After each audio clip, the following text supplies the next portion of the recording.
আজকে আবারও চলে আসছে আমাদের জষ্টি ধাওয়া ভাস্তা। ভাস্তা এই তো আমরা ভিডিও করি তো। ভাস্তা খবর কি তোমার? কও, অনেকদিন পরে তো মাছ ধরতে এলা। কি মাছ টাছ হচ্ছে? ওই তো এখানে দেখেন, দেখতে পাবেন নাকি মাছের ঝাঁক।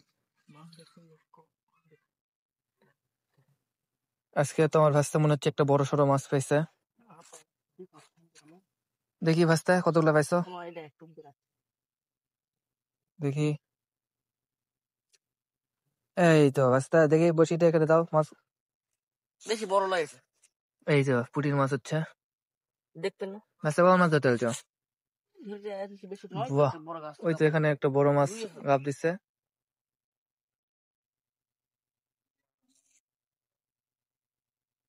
ভাস্তা একটা বড় মাছ আছে তো। বাহ, মাশাআল্লাহ, সেই সাইজের। ঠিক আছে ভাস্তা, অনেকগুলোই পাইছো নাও। তাহলে কি ভাস্তা নদীতে মাছ ধরতে কি আসা যাবে নাকি? সেদিন একটা রুই বেচলাম, তার আগের দিন আবার একটা, মানে কালকে একটা আবার সরপুট বেচলাম। ও, তাহলে কি দর্শকের উদ্দেশ্যে কিছু বলো। হ্যাঁ, যে আপনারা যদি কেউ বসিটা মাছ পাতে চান, মুকরামপুরে স্কুল মাঠে নদীতে আসতে পারেন। এই কাটা এটা কার? এই কাটা এটা এটা হলো আমাদের জনপ্রিয় এখানে